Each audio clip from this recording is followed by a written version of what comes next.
et du développement.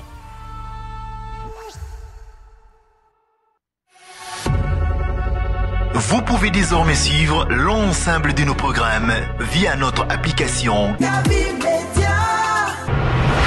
disponible sur Play Store et App Store. Mesdames et messieurs, bonsoir et bienvenue dans cette édition d'information. Tout de suite, le sommaire. Amélioration des conditions de vie et de travail des employés du secteur des mines et carrières. Des fédérations syndicales évoluant dans le secteur se mettent en action pour la signature de la convention collective des mines et carrières.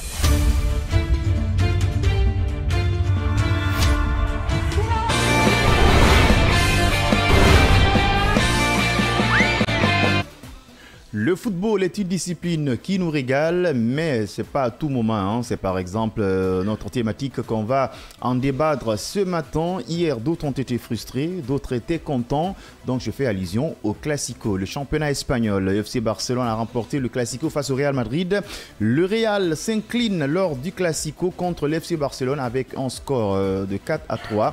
Quelle analyse peut-on tirer de cette rencontre captivante pour la course au titre? C'est le débat de ce matin sur les ondes de Kavi Média dans l'émission World Sport. Mes co-présentation Amadou Major Diallo dans ce studio. Cheb Diakité, Mamadian Baldé. Le Barcelone et le Real, ces deux clubs sont en train de coloniser l'actualité sportive mondiale. On est obligé d'en parler ce matin parce qu'on a vu les deux géants espagnols sont éliminés au niveau de la Ligue des Champions.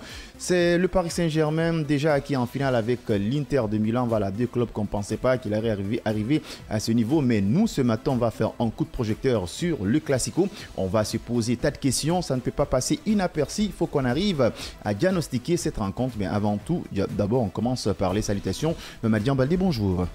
Bonjour Major et bonjour à tous ceux qui nous suivent. J'espère maintenant ça va, on est content, on n'a pas de soucis. On a en Ligue des Champions, on n'a pas gagné la Ligue des Champions, mais au moins on est champion d'Espagne.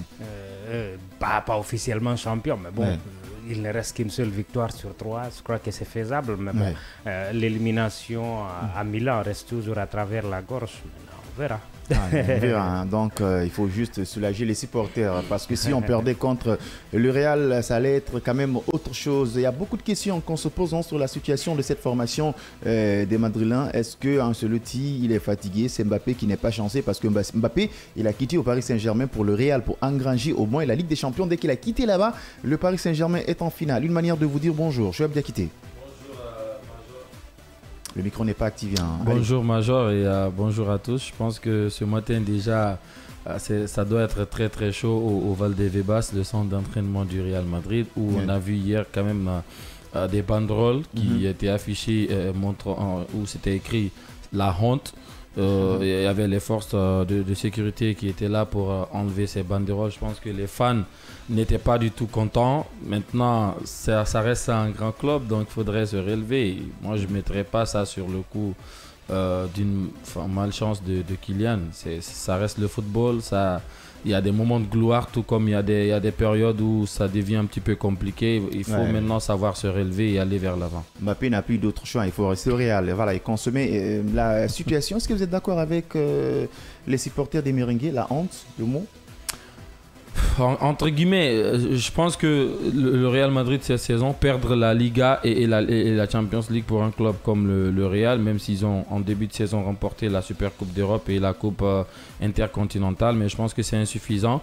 Mais ce qui a le plus terni l'image, ce qui a le plus frappé les supporters, ce sont ces 4 défaites face au Barça cette saison. Je pense que même s'ils avaient perdu la Ligue des Champions et la Liga, si ils avaient remporté ne serait-ce que 2 matchs ou un match face au Barça, ça aurait peut-être limité la casse au niveau des supporters. Maintenant, ils n'ont pas eu de trophée en fin de saison et surtout ils ont été quasiment balayés par le Barça cette saison sur tous les plans. Certes, ils ont résisté lors des 2 derniers matchs, mais au final c'est la défaite. Ils ont perdu une coupe.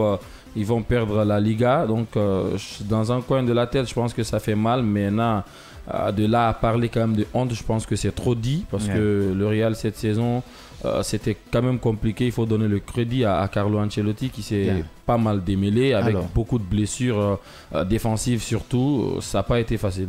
Allez, 8h passées de 8 minutes sur nos antennes. Mesdames et messieurs, valeureux auditeurs et téléspectateurs, vous pouvez réagir à partir de 8h30 minutes sur, voilà, au niveau de notre standard sur le 629 95 67 67, 629 95 67 67 à partir de 8h30 minutes. Notre thématique de ce matin, le Real Madrid qui s'est incliné lors du classique contre l'FC Barcelone 4-3. Quelle analyse peut-on tirer de cette rencontre captivante pour la course au titre? Vous aurez votre temps d'antenne dès qu'il est 8h30 minutes. Mamadian Baldé, le Real traverse une situation difficile. Est-ce que vous êtes d'accord avec moi?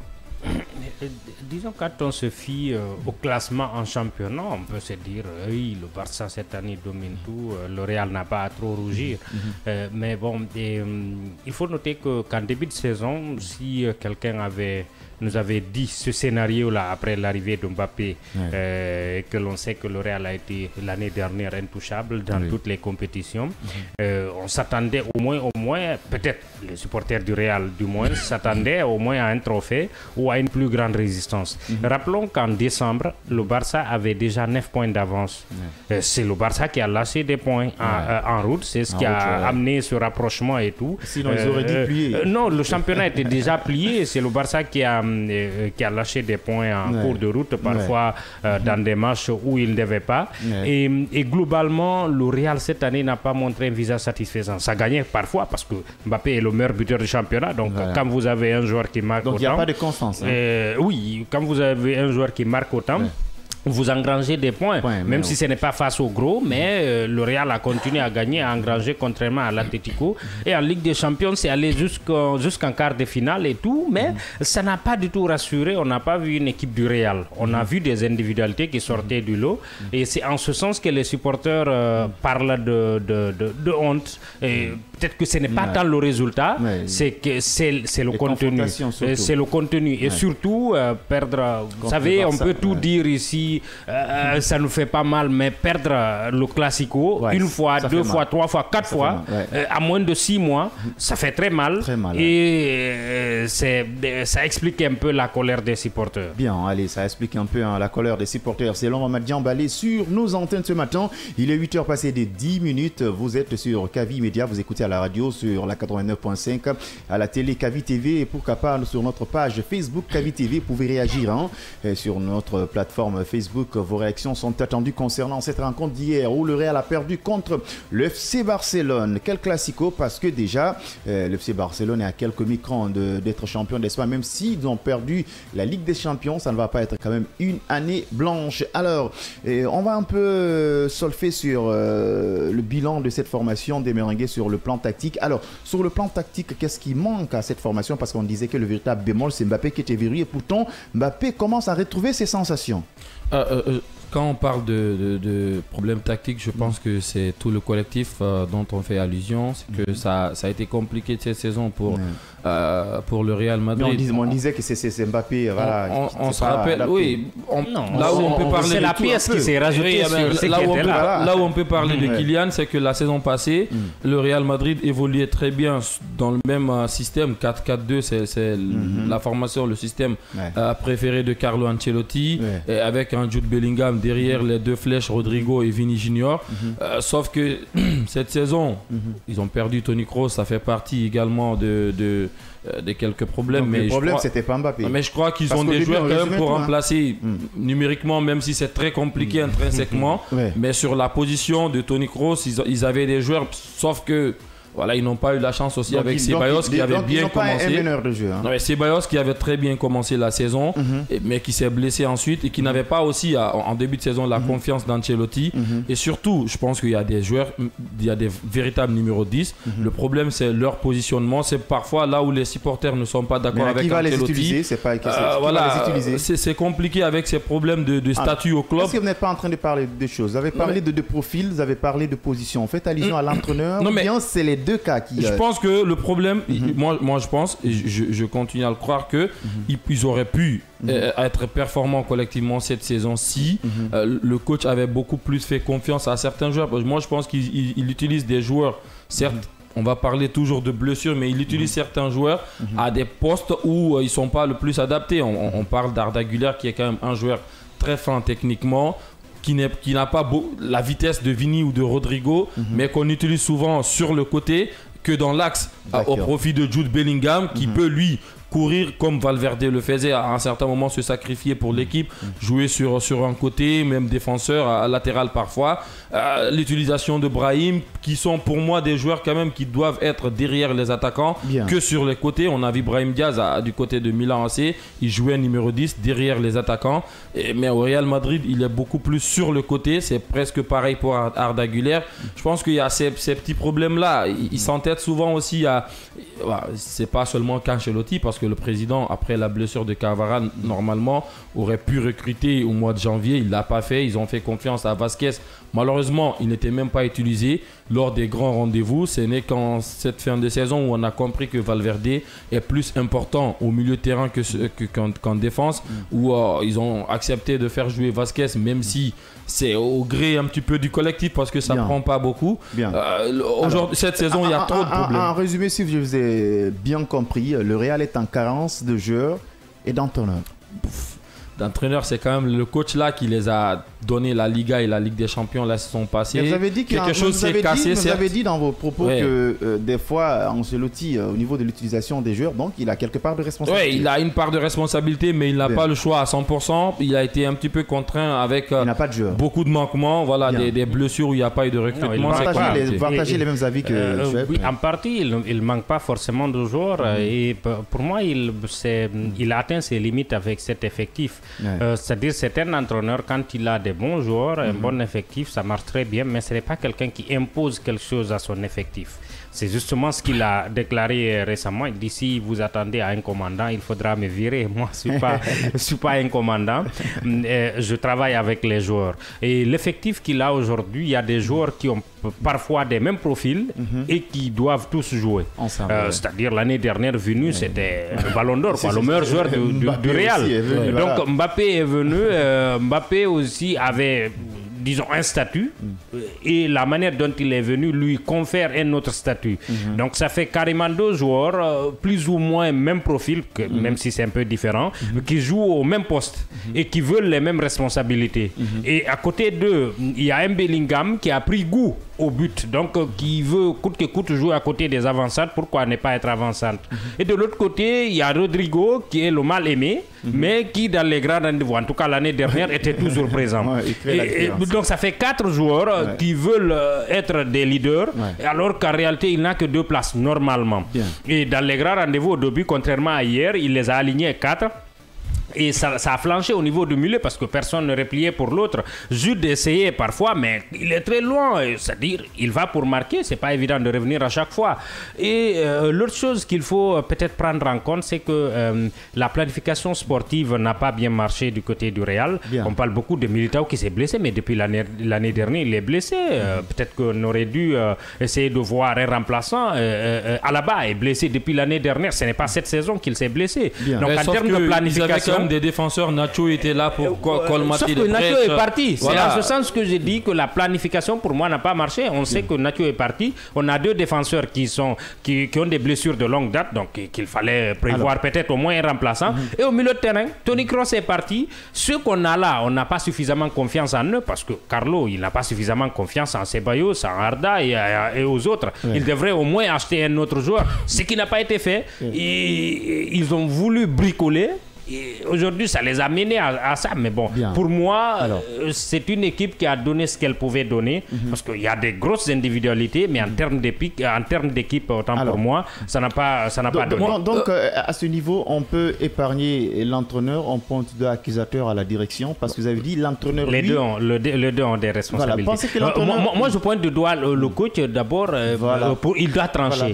Il doit pouvoir trancher. Entre les 4 de devant, là, il doit pouvoir trancher. Moi aujourd'hui, Jude, il est très bien quand il est derrière l'attaquant. Mais quand tu as Brahim Diaz, quand tu as, c'est pas même Rodrigo, tu n'as pas besoin de Jude derrière l'attaquant. Il vient en double pivoté avec Chouameni ou avec Kamavinga. Et tu mets un 10 derrière eux parce que tu as des attaquants pratiquement qui ne replient pas du tout. Et pour ce qui est de Vinu et de Mbappé, il n'a jamais pris de décision. C'est les deux joueurs qui, à un moment donné, ont compris s'ils ne s'accordaient pas, l'équipe allait flancher, qui ont essayé d'accorder les violons, mais ça n'a pas du tout marché. Hier, on a vu qu'il se marchait. Il n'est pas tranchant. Mais ce n'est pas nouveau. Ce n'est pas nouveau. Ancelotti, c'est un conciliateur, c'est un... il caresse les joueurs dans le sens des poils, c'est-à-dire il essaye toujours de sortir le meilleur des joueurs en les caressant dans le sens des poils. Ça peut marcher. Mais au point de vue, au cas où il a des très bons joueurs, il va s'en sortir. Mais au cas où la situation est compliquée... Moi je ne veux pas dire... Je veux juste vous dire qu'il n'a pas de mauvais joueurs. Sauf qu'il a des joueurs qui ont des caractéristiques similaires. D'accord. Et qu'il veut faire jouer au même moment. D'accord. Et c'est en ce sens que c'est difficile. Si c'est des profils différents, comme l'année dernière et tout, il va s'en sortir parce qu'il met en confiance les joueurs. Là, il est capable. C'est un entraîneur qui est capable de faire cela. Mais prendre des décisions tranchées entre deux grosses têtes, trancher, dire à des joueurs parfois des mots durs, ce n'est pas un entraîneur pour cela. Il ne faut pas compter sur lui. Il n'est pas José Mourinho. Moi, là où je ne le rejoins pas, je pense que Florentino Pérez, il a beau être un président charismatique avec beaucoup de règles, mais un entraîneur comme Carlo Ancelotti, qui a tout gagné, normalement devrait quand même pouvoir imposer quelquefois ses propres règles à lui. On l'a dit, il y a tellement de joueurs avec des profils similaires. Vous avez Bellingham et Valverde qui sont carrément des milieux box-to-box. Presque dans une équipe, ce sont les joueurs, les deux joueurs qui ont le même profil. Vous avez Kamavinga, même s'il est très technique, qui est quand même sentinelle de formation, avec Chouameni, même poste. Vous avez Ceballos qui lui est capable quand même de se démêler un petit peu des deux avec un profil similaire aux joueurs de Barça, Pedri, quelque sorte comme ça. Maintenant, Ancelotti, avec Karim Benzema par exemple, il y avait Vini qui jouait carrément sur la gauche et il y avait Rodrigo à droite, Benzema dans l'axe. Là, on sentait une identité, on voyait clairement ce que le club voulait faire et les deux joueurs de côté défendaient beaucoup plus. Sauf qu'il a voulu changer. À lui, il se dit qu'il voudrait un Vinicius beaucoup plus buteur qu'un joueur créatif capable de provoquer à tout moment.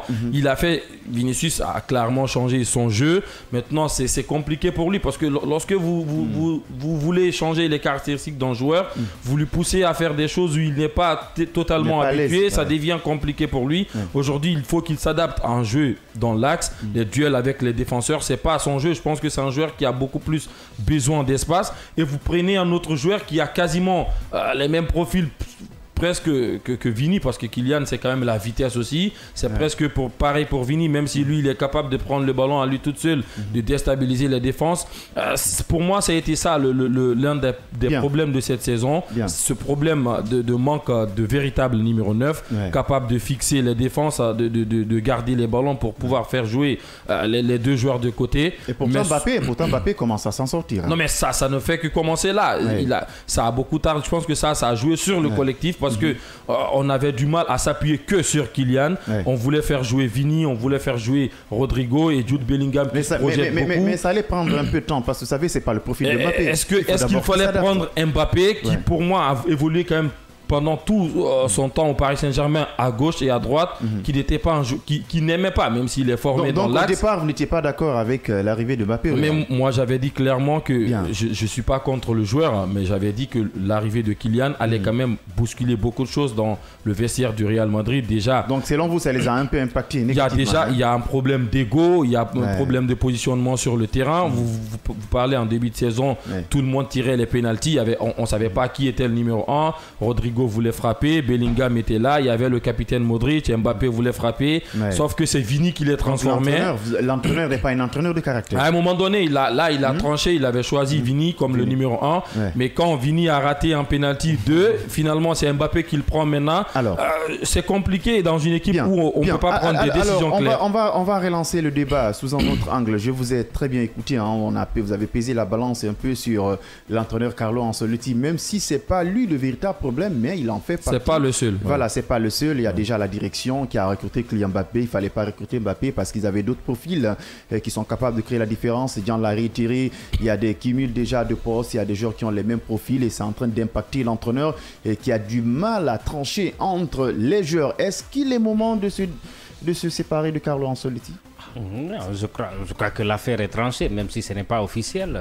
Je crois qu'il arrive à terme et ils vont passer à autre chose. Et peut-être que travailler sur un nouveau cycle, même en termes de cycle, peut-être qu'ils vont finir avec les Modric et tout, essayer de répartir sur un nouveau cycle. Il y aura beaucoup de départs, même pour des jeunes.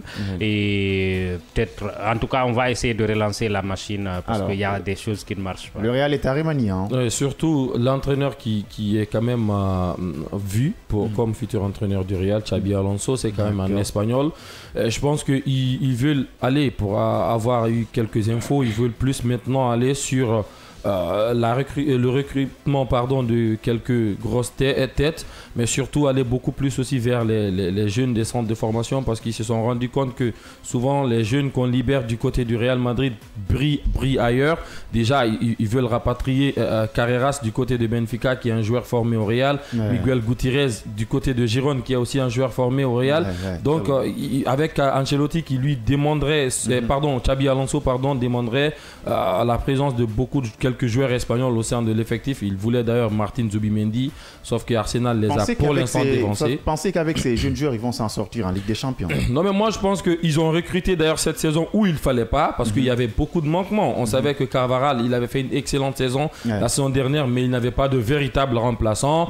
Mendy qui n'a pas été constant depuis quasiment 2 ou 3 saisons, avec beaucoup de blessures. Voilà. Et puis il n'a jamais convaincu, ça l'a jamais pris avec lui. Il n'y a jamais eu un véritable latéral gauche de ce côté. Fran Garcia qui n'avait pas la confiance et qui au moment où on commence à jouer aussi, ça devient compliqué parce qu'il a beaucoup de choses à prouver avec la pression. C'est pas du tout facile. Ils sont pas comme le Paris. Il y a un très gros chantier. Il y a un très gros chantier du côté du Real la saison prochaine. Il y a beaucoup de départs qui sont annoncés. Ils sont pas comme le Paris, on est d'accord? Non, mais Paris a un commandant cette année. C'est un peu différent. Mais bon, Paris aussi n'a pas trop bombé le torse. On connaît ce qui s'est passé il y a quelques mois. Donc c'est trop tôt de jubiler. C'est pas tôt, on est en finale de la Ligue des Champions. Oui, vous l'avez été en 2020. Donc, le Borussia est en finale la saison dernière. C'est pas avec le même système. Oui, on est d'accord. Justement, il y a un commandant cette année. Mais pour ce qui est du Real, si ce changement de paradigme, de stratégie footballistique se confirmait, il faudra voir. Ce n'est pas la marque du Real. La marque du Real, c'est les Galactiques et tout. Et est-ce que ces jeunes-là, est-ce qu'on sauront supporter toute la pression de ce club et tout ce qui s'ensuit? Parce qu'il faut être confirmé avant de venir au Real. Oui, c'était ça. C'est à ça qu'on est habitué. Ce n'est pas aussi un public patient qui peut attendre. C'est pas comme au Barça, on est d'accord? Le Barça est habitué à faire monter les jeunes. Exactement. Ils sont habitués à venir apprendre, à répartir, à revenir, etc. Au Real. Mais bon, ce n'est pas exclu que ça puisse marcher, mais juste ce changement, ça peut être un changement à 360 degrés. Ça peut marcher, ça peut ne pas marcher. Mais bon, il ne faut pas douter aussi, peut-être, si le nom se confirmait. Xabi Alonso, c'est un excellent joueur et dans sa carrière d'entraîneur, ce qu'on a vu avec le Bayer Leverkusen, c'est quelque chose. Est-ce qu'il y a l'expérience, le niveau, la pression? Parce que vous avez parlé. Parfois, c'est aléatoire. Voilà. Je vais vous dire quelque chose. Guardiola, avant de prendre le Barça, n'avait aucune expérience de haut niveau en tant qu'entraîneur. Zizou, la même chose, mais ça ne les a pas empêchés de faire quelque chose de grand. Mais quand même, les Zidane et tant d'autres, ils ont duré d'abord avec le club, directeur sportif et tant d'autres, ils sont familiarisés. Mais un Xabi Alonso, c'est quelqu'un qui a fait les 4 grands championnats, qui s'est imposé en tant que joueur, mais en tant qu'entraîneur, avec Bayer Leverkusen, faire une saison invaincue devant le Bayern Munich, avec 3 titres sur 3 saisons. C'est pas les mêmes pressions. Non, mais on oublie l'exigence est beaucoup au Real par rapport. Mais ça arrive une seule fois sur 10 ans qu'on prenne le championnat devant le Bayern. Et lui, il a réussi à faire ça avec une équipe qui n'avait jamais rien gagné. Mais le Bayern, en ce moment, le Bayern n'était pas une équipe séduisante. Le Borussia aurait pu le faire alors. Mais pas du tout, c'est lui qui l'a fait. Non, mais moi, ce que je voudrais dire sur Xabi Alonso, c'est pas quand même comme Frank Lampard ou Steven Gerrard ou John Terry qui se sont tout de suite lancés, ou bien Andrea Pirlo. Alonso, après la carrière footballistique, il a quand même passé une saison avec Ancelotti dans le staff du Bayern Munich. Après, il a pris les jeunes de la Real Sociedad, il a passé quand même 2 ans.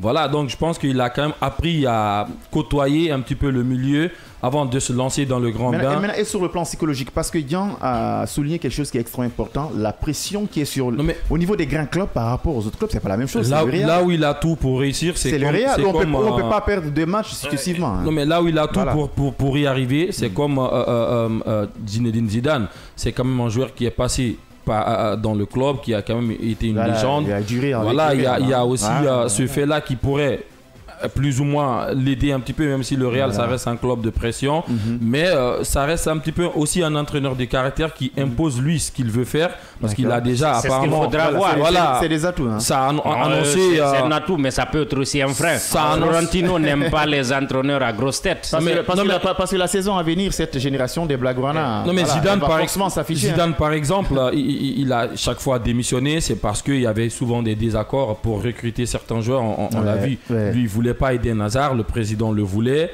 Finalement, ça n'a pas pris et lui, il est parti. Donc, il y a aussi ce fait-là.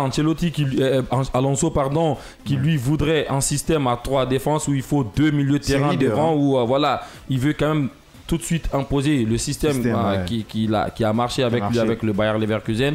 Mais ce que je voudrais dire un petit peu sur cette philosophie d'avoir les jeunes joueurs, je pense que ça peut marcher dans un club comme le Real, parce que déjà ils ont recruté quand même des jeunes joueurs où ils n'avaient rien prouvé. Vini qui est venu très jeune, ils ont besoin des Rodrigo très jeune, on a vu la Ligue des Champions, l'Inter de Milan, comment l'Inter a créé la différence. Non, mais le problème, c'est comment associer par exemple les jeunes joueurs aux anciens, sauf qu'aujourd'hui il n'y a pas beaucoup d'anciens maintenant. Exactement. La génération 2014 quand même, il n'y a que Luka Modric et Dani Carvajal, Lucas Vazquez qui n'était pas encore là, même s'il était formé au club avant.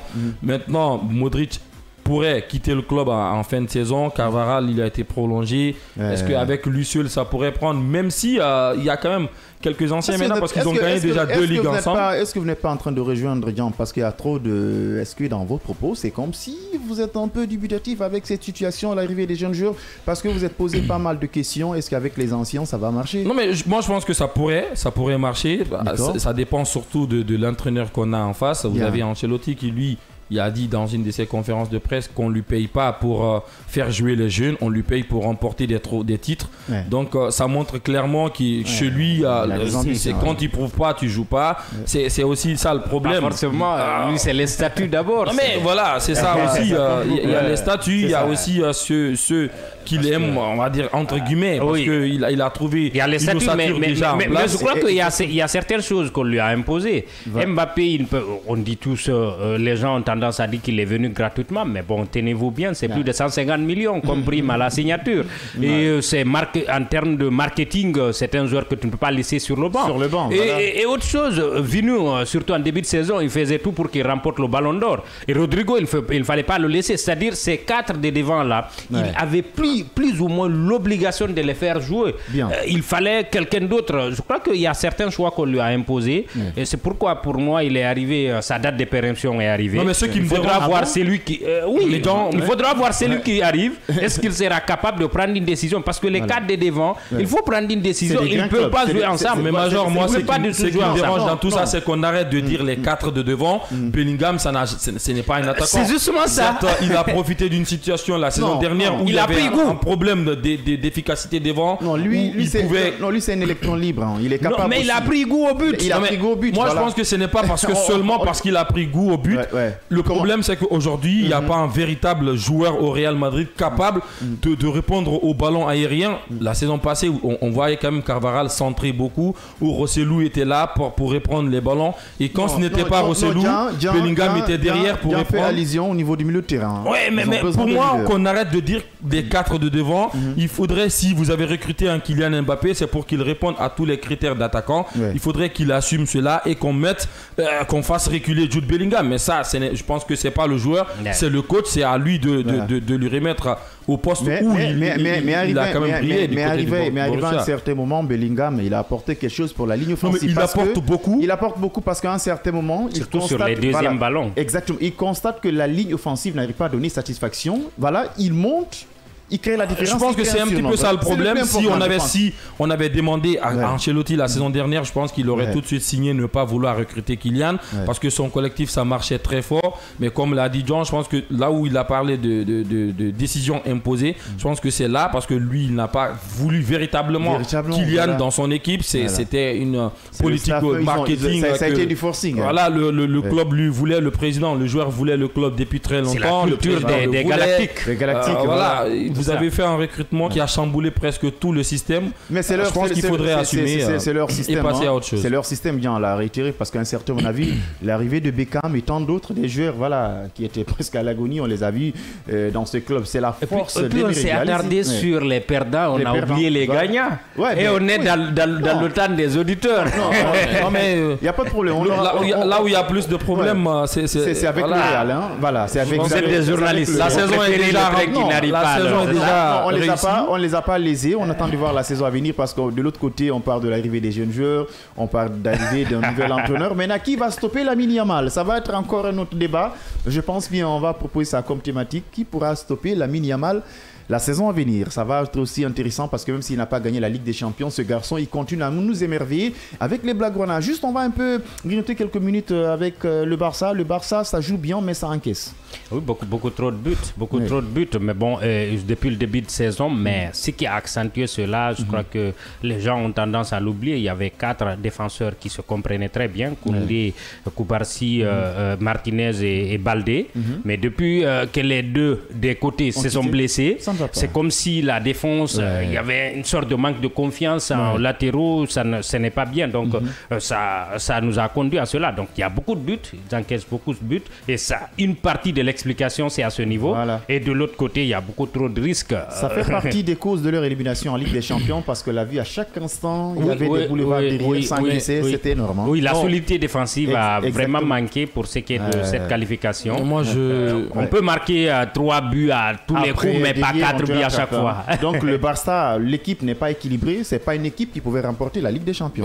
Ça s'est vu face à l'Inter lors des doubles confrontations. Moi, je mets pas ça sur le coup du manque de certains défenseurs. Ils ont quand même pris 4 buts face au Benfica alors que les 4 étaient là. C'est un système qui n'était pas aussi assimilé par les adversaires. Je pense qu'avec les petits, ça peut marcher rapidement parce que ces positionnements d'hors-jeu, les petits joueurs n'ont pas aussi cette capacité-là à facilement identifier cela. Maintenant, avec les gros, on a vu cette saison, avec les gros, le Barça a toujours pris des buts et ça, c'est inquiétant. Bien, aujourd'hui, on a lésé les auditeurs parce qu'il y avait beaucoup de choses à se dire dans ce studio. Le Classico, le Real a perdu face à cette formation des Blaugrana. Votre point de vue sur cette rencontre sur le 629 95 67 67 629 95 67 67. La parole pour les auditeurs si vous êtes à l'étranger, plus 224. Ici en Guinée, vous pouvez réagir sur le 629 95 67 67 sur cette rencontre aussi captivante qu'on a vu hier. Le Classico, le Real de Madrid qui s'est incliné lors de ce Classico contre le FC Barcelone 4-3. Quelle analyse peut-on tirer de cette rencontre captivante pour la course au titre? La parole aux auditeurs, je pense bien. On a le tout premier auditeur. Allô, bonjour. Allô, bonjour. Allez, il est déjà parti en 629 95 67 67. Le Barcelone remporte le Classico. On a un autre auditeur. Allô, bonjour. Allô, bonjour. Bonjour, la radio qui fait vibrer. L'auditeur qui fait vibrer, bonne arrivée. Bonjour, Mazor. Ouais, comment vas-tu? Oui, je vais bien. C'est ta vieux là, l'Argentin. Aïe, donc je connais très bien, je te reconnais maintenant. Alors, quelle analyse, dans ton point de vue, sur cette rencontre qui s'est déroulée hier entre le Barça et le Real? Ok, permettez-moi d'abord de saluer M. Jean. D'accord. Et je n'ai pas vu la voix, je n'ai pas écouté la voix de notre frère. Ah, d'accord. C'est une équipe. Matou la star. Jean, moi, je voulais dire, le match, on était au-dessus du Real. Malgré nous, on se disait, c'est la partie, psychologiquement, on a été éliminé en Ligue des Champions. On ne s'attendait pas au moins à un homme de dire que le Barça pouvait marcher. D'accord. Et là, on sait que le Real, c'est le Real. Avec l'ami, ça peut passer. D'accord. Maintenant, moi, je voulais poser une question à M. Jean. Pourquoi le ballon touché à la main de Ouamini n'a pas été sifflé comme cela? Jean, on t'écoute, hein. L'arbitre n'a pas bien vu. Non, non mais... Est-ce que c'est ça? Est-ce que c'est vous, Jean? Ah ouais? Est-ce que c'est vous? Non, moi je ne pourrais pas être arbitre de cette rencontre, mais bon. D'accord. Ok, bonne journée. Allez, merci à vous et bonne journée. Continuez à réagir sur le 629 95 67 67. On est notre auditeur. Allô, bonjour. Allez, lui, il est déjà parti. Si vous êtes à l'étranger, plus 224 629 95 67 67. Le FC Barcelone a remporté le Classico face au Real. Quelle analyse peut-on tirer de cette rencontre? Allô, bonjour. Oui, bonjour. Comment allez-vous? Et vous? Alhamdulillah, monsieur Diallo Alcini, depuis Sangaredi. Allez, depuis Sangaredi, bonne arrivée. On vous écoute sur le Classico d'hier. Voilà, Barça contre Real Marmite, ça fait 5 rencontres. Ce n'est plus Real Madrid, mais c'est Real Marmite. Ah bon. Match amical aux États-Unis, 2-1. Donc 5 rencontres, 5 défaites, c'est fini, c'est fini. D'accord, donc c'est fini actuellement pour le Real. Il faut changer l'entraîneur. Bon, l'entraîneur, ils ont tout fait pour prendre Mbappé pour écraser Barça. D'accord, allez, il n'y a pas de problème. On vous a largement compris. On va prendre ce tout dernier auditeur qui est en train de... Merci à vous et bonne journée. 8h passées de 38 minutes. On a l'antenne à partir de 40. On a un autre auditeur. Allô, bonjour. Allô, bonjour, monsieur. Allô, bonjour. Allô, bonjour. Votre nom, vous nous appelez depuis quel quartier? Ouais, Major, bonjour. Et bonjour à toi, voilà, déjà lui on connaît son nom, voilà. Monsieur Silla Sangoya, un auditeur fidèle. Alors, vos analyses concernant le Classico d'hier. Bonjour. Oui, bonjour monsieur. Oui. Vraiment, félicitations pour le Barça, vraiment. D'accord, je suis devenu l'ambassadeur du Barça ici. Avant-hier, je disais, donc pour moi, c'est juste cette année, c'est la logique qui a été respectée. D'accord. Moi, je m'adresse bien, mais je sais que cette année, le Real a été clé de nom. Et puis, avec le nom des grands joueurs, tout le monde se prenait là-bas pour des stars. Maintenant, vous voyez un peu, personne ne jouait pour les jeunes ne se soutenaient pas. Tout le monde se prenait pour des stars. D'accord. Et puis l'arrivée de Mbappé aussi a chamboulé. Voilà. Ouais. Ça a réveillé des égos, vous voyez un peu. D'accord. Donc l'entraîneur a voulu improviser quelque chose. Ça n'a pas marché. Allô? Allez, il est déjà parti. Le temps, c'est l'heure. Merci à vous. Bonjour. Allez, bonjour monsieur. On va parler tout dernier auditeur. Allô, bonjour. Allez, il est déjà parti. Là, on est talonné par le temps. Allô, bonjour. Allez, il est déjà parti. 8h passées de 40 minutes sur la pendule numérique de Kavi Media. On voulait franchement continuer avec vous, mais la radio, c'est l'heure. Ici s'achève cette émission sportive. On se retrouve demain à la même heure avec d'autres thématiques qui vont forcément vous intéresser. Chouette, merci.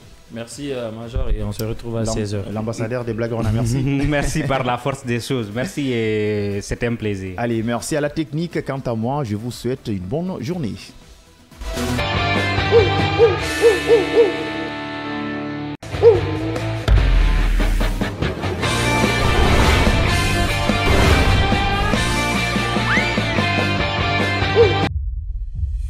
Mesdames et messieurs, bonsoir et bienvenue dans cette édition d'information. Tout de suite, le sommaire.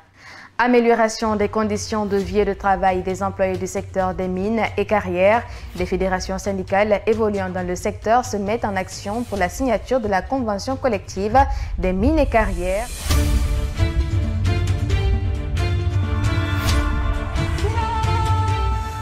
et parler notamment de ces sinistrés du dépôt d'hydrocarbures de Kaloum. Une bonne nouvelle ou une mauvaise, puisqu'on parle notamment de bail partagé et le gouvernement insiste là-dessus, au-delà de ces crédits qui vont être octroyés, au-delà de la